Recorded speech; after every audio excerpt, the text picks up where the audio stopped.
जिसमें दुखों के संयोग का ही अंत हो जाता है। यह है अध्यात्म विद्या। ये जो भगवत मार्ग है, इसमें दुखों का वियोग हो जाता है, सदा सदा के लिए अंत हो जाता है। जो इस विद्या को जान जाता है, तम विद्या दुख संयोगम वियोगम योग संगितम। वैसे हमारा कभी संबंध हुआ ही नहीं दुख से। दुख का स्वरूप क्या है? शरीर और संसार, जिसके साथ हमारा संबंध है नहीं, हुआ नहीं, होगा नहीं, होना संभव भी नहीं, क्योंकि हम चैतन्य हैं और ये प्रकृति सब जड़ है। जड़ में हमारा संबंध हो ही नहीं सकता। ऐसे दुख रूप संसार और शरीर के साथ संबंध हुआ नहीं है, मान लिया गया है। ये मानने से बहुत बड़ा दुख प्रकट हुआ। ये जो मान लिया कि मैं पुरुष हूं, मैं स्त्री हूं, मैं शरीर हूं, ये सब मेरा, मैं और मोर तोर तय माया, जेहि बस कीन्हे जीव निकाया। चराचर जगत इसी में फंसा हुआ है, मैं और मोर में। कोई बिरला ऐसा है जो इस अध्यात्म विद्या को जानकर मैं और मोर से मुक्त हो जाए। तो क्या बांध लिया संसार ने क्या? बोले नहीं, कभी नहीं, त्रिकाल में नहीं। ये हमारा संबंधी हो ही नहीं सकता, क्योंकि हम चैतन्य घन परमात्मा स्वरूप और ये जड़ प्रकृति मान लिया है हमने, तो हम ही को छोड़ना पड़ेगा। माना हुआ संबंध है नहीं, स्वरूप है, शरीर है नहीं, ना पहले था ना बाद में रहेगा, बीच में भास रहा है। ये माना हुआ संबंध है। यही दुख संयोग है। दुख संयोग, इसका मतलब योग नहीं, वियोग, भगवान से विमुख। अगर ये योग होता तो संसार के साथ हमारा नित्य संबंध हो जाता। तो इस दुख संयोग का कभी वियोग होता ही नहीं, क्योंकि संसार दुखालयम है, प्योर दुख है, मिलावट नहीं इसमें। इसमें जो सुख भी है वो दुख है। जिसे तुम सुख समझते हो वो सुख नहीं, सुख की छाया है, समझ पड़ती नहीं। ये मेरे गिरधर की माया है, लालजू की ऐसी माया है कि जिसे तुम सुख समझते हो, सुख नहीं, वो दुखालयम, दुख योनया। इससे सिद्ध होता है कि शरीर संसार के मानने से ही दुख की प्राप्ति हुई है। बार बार जन्म, बार बार मरण, नरक स्वर्ग, ये सब जो भोगना पड़ रहा है, इसका प्रधान कारण है शरीर संसार से अपनापन। हमारा माना हुआ यह संबंध हमारी दुर्गति कर रहा है। ये मेरे, ये पराये, ये मैं, ये मेरा। ये स्वाभाविक नहीं है। जिस दिन आप चाहो छोड़ सकते हो। इससे कितनी ही दृढ़ता से तुम पकड़े रहो, तुम्हारे हाथ कुछ नहीं लगेगा।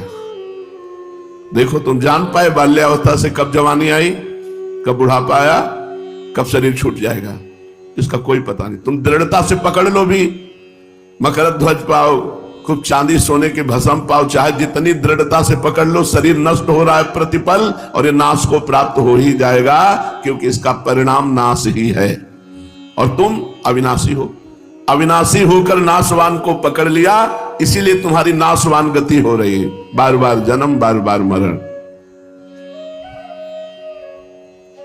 नित्य योग हमारा भगवान से है, नित्य वियोग शरीर संसार से है। हम जान नहीं पा रहे, तो हमने भगवान से वियोग माना और शरीर संसार से योग मान लिया, उल्टा हो गया। यही अविद्या है।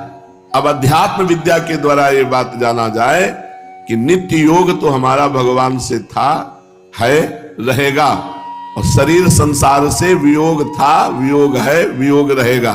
कभी हमारा इसका योग नहीं हो सकता, लेकिन हमने इसे मान लिया है कि मेरा है, इसीलिए हमारी दुर्गति हो रही है।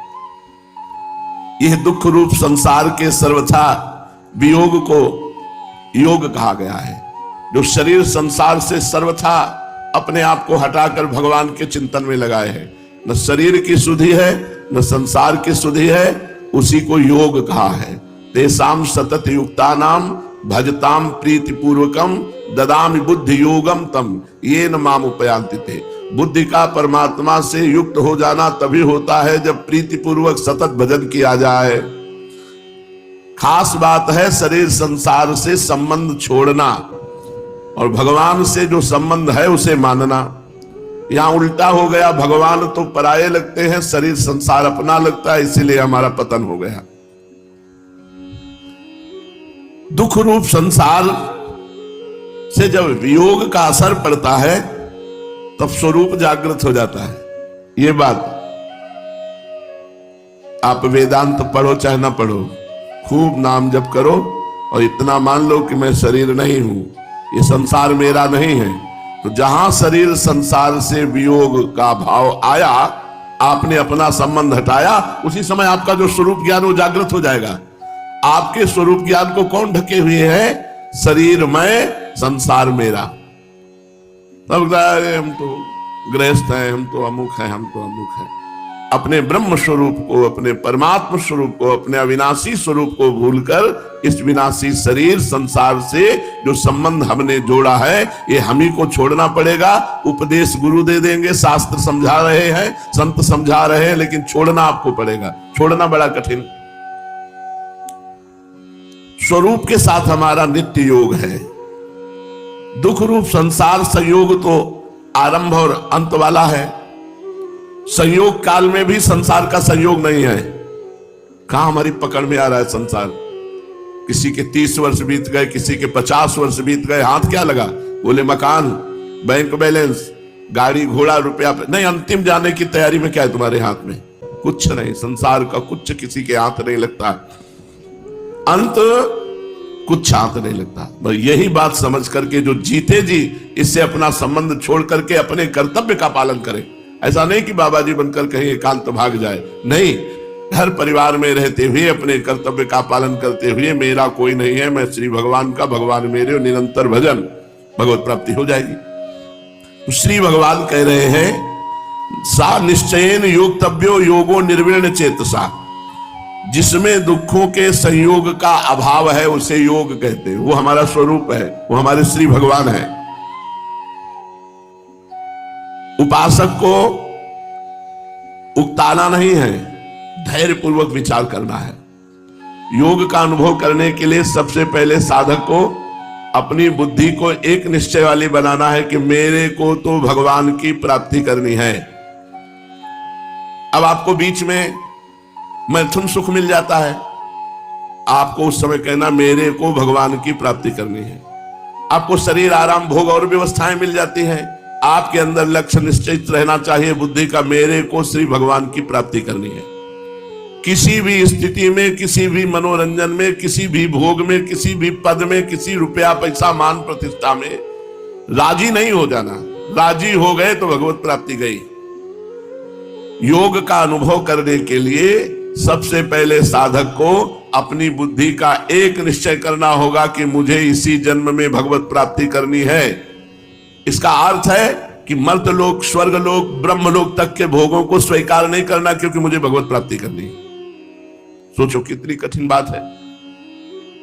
हम लोग कहां फंस जाते हैं? छोटे छोटे पदार्थ, छोटी छोटी वस्तुएं, रुपया पैसा, भोग सामग्री में राजी हो जाते हैं।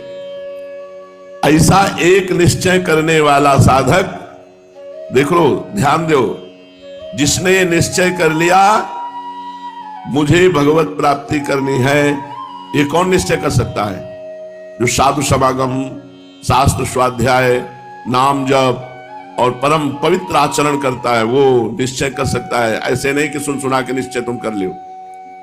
भोगैश्वर्य प्रसक्ता नाम तया प्रहृत चेतसाम व्यवसायत्मिका बुद्धि समाधो न विधीयते।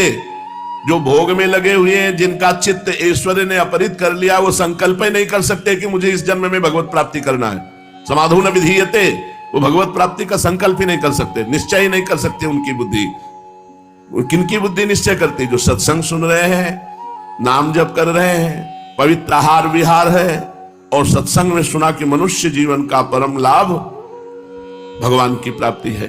अब बुद्धि से निश्चय कर लिया मुझे भगवत प्राप्ति करनी, तो उसके साइड में अब आपको कितनी भी सुंदर सुंदरी का भोग मिले नहीं, कितना भी रुपया पैसा आवे, अंदर से स्वीकार नहीं करना। कितना भी पद प्रतिष्ठा, यश कीर्ति, ये सब माया का नाटक है। अंदर से स्वीकार, मुझे भगवत प्राप्ति करनी है, ऐसा दृढ़ निश्चय।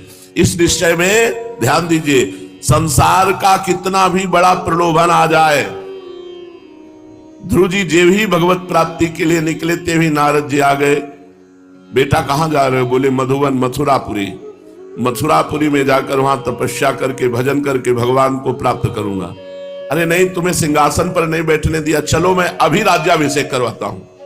ध्रुव जी ने सोचा जिनकी प्राप्ति के लिए कदम बढ़ाया तो राज्याभिषेक की बात आ गई, अब तो और भाव पुष्ट हो गया, और वो कहा मैं पीछे हटने वाला नहीं, और उन्होंने परम पद प्राप्त किया।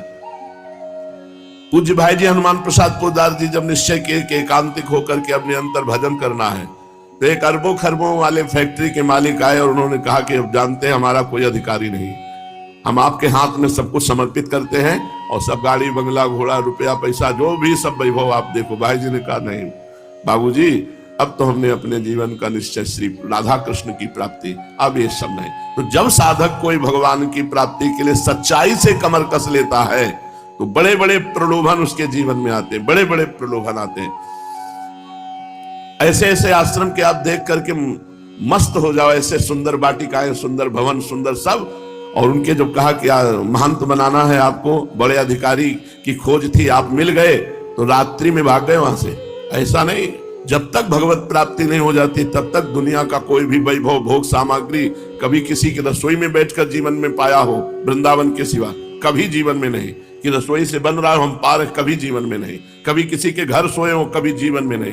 ये वृंदावन के सिवा जो सुविधा हुई ये वृंदावन धाम की कृपा से हुई, जीवन में कभी सुविधाओं को स्वीकार नहीं किया गया। ऐसा निश्चय जिसके जीवन में हो गया मुझे भगवत प्राप्ति करनी, तो उसको अन्य सब प्रलोभनों से हटना होगा। केवल लक्ष्य भगवत प्राप्ति, केवल भगवत प्राप्ति। जब साधक भगवत प्राप्ति के लिए चलेगा, उसके हृदय में यदि वासना है कि स्त्री मिले या पुरुष मिले या जो भी कामना है, खूब बहुतायत मिल जाएगा, भोगो, लेकिन तुम्हारा जो निश्चय है भगवत प्राप्ति वो नहीं हो पाएगा। हम खुली बात इसीलिए कह रहे हैं, अगर हृदय में वासना लेकर के चलोगे तो भगवत प्राप्ति के मार्ग में आगे तुम्हें खतरा है, वही वासना तुम्हें पलटा देगी। बहुत सुंदर भोग व्यवस्था हो जाएगी तुम्हारी, क्योंकि तुम भगवान के मार्ग के पथिक हो, पर तुम्हारा जो निश्चय हुआ था भगवत प्राप्ति वो नहीं हो पाएगा। पहला, चाहे जितना बड़ा प्रलोभन आ जाए भगवत प्राप्ति के सामने उसको ठुकराना होगा, उसको स्वीकार नहीं करना होगा, उसको नहीं भोगना होगा, क्योंकि मुझे भगवत प्राप्ति करनी है। दूसरा, चाहे जितना भयंकर कष्ट आ जाए उस निश्चय को कभी छोड़ना नहीं। कभी कभी जब 7-7, 8-8 दिन हो जाते और भोजन नहीं मिलता और किसी को पाते देखते टिफिन खोल के, लगता है बड़ा भाग्यशाली है, इसको तब है भगवान के मार्ग में चल रहे हो। यथा लाभ संतोष सदा काहू सो कछु न चाहूंगा, चुप शांत और एक कमंडल गंगा जल पी करके हृदय को शांत करना, मुझे भगवत प्राप्ति करनी है। ऐसे नहीं कि 3 टाइम बड़ा सुविधा से भोजन पा रहे हैं, बड़ी सुविधा से सब कार्यक्रम हो रहे हैं, बड़ी सुविधा से हमारा मन केवल परमात्मा प्राप्ति चाहे, सब है लेकिन परमात्मा प्राप्ति चाहे। उतना ही आहार विहार, उतना ही सोना जागना, जिससे हमारी भगवत चिंतन की एक तार वृत्ति बनी रहे। अनिर्वेण चेतसा, और बहुत समय तक उदास नहीं होना।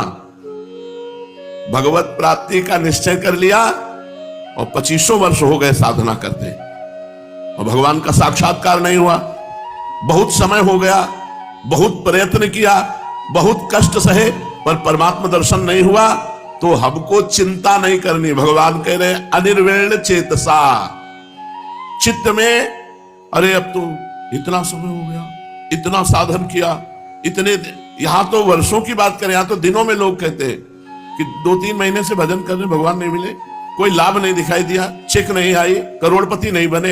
अरे अनंत जन्मों के तुम्हारे पाप हैं, उन पापों का नाश हुए बिना भगवत साक्षात्कार हो सकता है? अब कैसे होगी भगवत प्राप्ति? क्या करूं? वो अपने साधन पर भी अविश्वास करने लगा और उकता गया। ये नहीं होना चाहिए।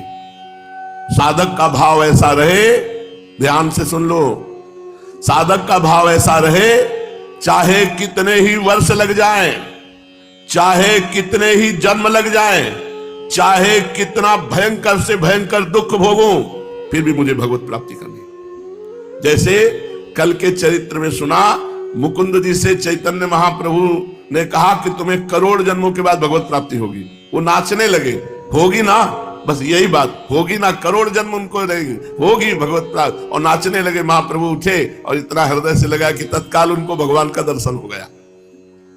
चाहे जितने वर्ष लग जाएं, चाहे जितने जन्म लग जाए, चाहे जितना भयंकर से भयंकर कष्ट मिले, अब मेरा निश्चय बदलने वाला नहीं, मैं भगवत प्राप्ति करूंगा। भगवत प्राप्ति ऐसा होना चाहिए साधक। ऐसे उकताया हुआ फिसड्डी स्वभाव का दल बदलू ये सब नहीं चलता है। एक निश्चय, एक रस धारा, एक साधना की क्रिया बहुत काल तक चल रही, उसे अपने साधन पर विश्वास दृढ़ होता है। बार बार साधन बदलना नहीं चाहिए। जो साधना चल रही उसे वर्षों लंबे समय तक आजीवन चलाओ। साधक के मन में स्वतः स्वाभाविक ऐसा विचार आना चाहिए कि मेरे अनेक जन्म हो गए संसार में, अनेकों करोड़ों अरबों जन्म हमने निरर्थक कर दिए, कोई लाभ उनसे मिला नहीं, अनेकों बार नरकों के कष्ट भोगे पर उनको भोगने से कुछ मिला नहीं, पूर्व के पाप कितने जमा हुए, पर परमात्मा के लिए अब हमें कोई परेशानी नहीं।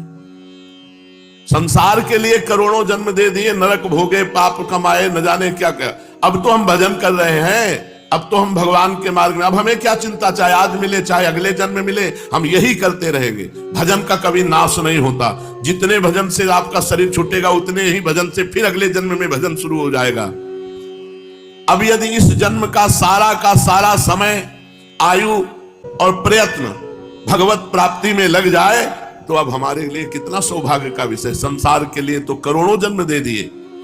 श्री भगवान कहते हैं ये वो विद्या है जो समस्त दुखों का नाश करके चित्त को चंचलता रहित बनाकर एकमात्र परमात्मा प्राप्ति के निश्चय में बड़े से बड़े सुख से, प्रलोभन से वो विचलित नहीं हुआ, ना दुख से विचलित हुआ, ना जन्म मरण से विचलित है। वो एक निश्चय किए मुझे परमात्मा प्राप्ति करनी है, और जो गुरु ने साधन दे दिया वही जीवन भर करता रहा। अनेक जन्म संसार के लिए बिता दिए, भगवान के लिए 2-4 जन्म देने पड़े तो क्या बात। संकल्प प्रभवान कामास त्यक्त्वा सर्वान् शेषतः मनसैवेन्द्रिय ग्रामम विनियम्य समन्ततः। संकल्प से उत्पन्न होने वाली संपूर्ण कामनाओं का सर्वथा त्याग। भगवत प्राप्ति के लिए अगर हमारा मन संकल्प बनाता है किसी भोग का तो उसे त्याग करना है, भोगना नहीं है। संकल्प प्रभवान कामास त्यक्ता सर्वानुशेषता। किसी सांसारिक वस्तु, ये जगह मिल जाए, स्थान, ये व्यक्ति मिल जाए, ये पद मिल जाए, बहुत ध्यान से सुनो, बड़ा है, ये कोई कथा नहीं है, ये सिद्धांत है। अगर इसे समझ लिए तो बेड़ा पार हो जाएगा। भगवत प्राप्ति के मार्ग में चले हो तो संकल्प प्रभवान कामास त्यक्त्वा सर्वानुशेषतः। सांसारिक वस्तु, व्यक्ति, पदार्थ, देश, काल, घटना, परिस्थिति, इसको लेकर जो मन स्फुरना करता है, यार बढ़िया कमरा होता, बढ़िया व्यवस्था होती है, कोई टोकने वाला ना होता। जानते हो हमने उन साधकों को देखा जिनके ऊपर शासन नहीं है, जब धूप लगती है तब सो के उठते हैं। अरे हम कहीं भी रहे, हमारी दिनचर्या भागवतिक होनी चाहिए। ये प्रमादी लोग हैं जो गुरु शासन में नहीं रहते। ये प्रमादी लोग हैं, इनको भगवत प्राप्ति से कोई मतलब नहीं है। पेट भर के भोजन मिल जाए, चक्क सोने को मिल जाए, कोई काम धंधा करना ना पड़े, संसार से ऐसे पड़े, क्या इससे मोक्ष मिल जाएगा? इससे भगवत प्राप्ति? भुवन भास्कर उदय हो रहे, तुम टांग पसार के सो रहे, तुम्हारी आयु, श्री, कीर्ति, बुद्धि सब भ्रष्ट हो रही। साधक है जो ब्रह्म मुहूर्त में सोए, वो साधक है। तो जिसका निश्चय हो चुका है किसी जन्म में भगवत प्राप्ति करनी है, वो किसी वस्तु, व्यक्ति, पदार्थ, देश, काल, घटना, परिस्थिति आदि को लेकर मन में जो स्फुरणाएं होती हैं, उन स्फुरणा में, जिस स्फुरणा में प्रियता, सुंदरता और आवश्यकता दिखती है, मन संकल्प कर लेता है, हाँ ये ठीक है, ये मिल जाए तो बढ़िया। अगर ये मिल जाए तो बढ़िया और आपने स्वीकार कर लिया तो भगवत प्राप्ति का संकल्प आपका ढीला हो गया। अब वो इतना ढीला हो सकता है कि जो जो मिलता जाएगा स्वीकार करते गए, वो लक्ष्य ही गया भगवत प्राप्ति का। जब तक भगवत प्राप्ति ना हो जाए तब तक कुछ नहीं चाहिए। नहीं खान पान ते भावे है, नहीं कोमल वसन सुहावे है, सब विषय लगे ते खारा है, हरियासिक का मग न्यारा है। वस्तु, व्यक्ति आदि की स्फुरणा मन में पहले होती है, भोग की, वस्तु की, व्यक्ति की, स्थान की। आपको काटना है, नहीं मुझे भगवत प्राप्ति करनी, ये बड़ी कठिन बात है। वो जो संकल्प बना था बड़े पुण्यों से, अनंत जन्मों के पुण्यों से, किसी जन्म में मैं भगवत प्राप्ति करूं, वो शिथिल हो जाता है। इसलिए भगवान कह रहे हैं कि संकल्प बनने ही न पावे, स्फुरना आवे सोई नष्ट कर दो। संकल्प से उत्पन्न होने वाली संपूर्ण कामनाओं का सर्वथा त्याग करके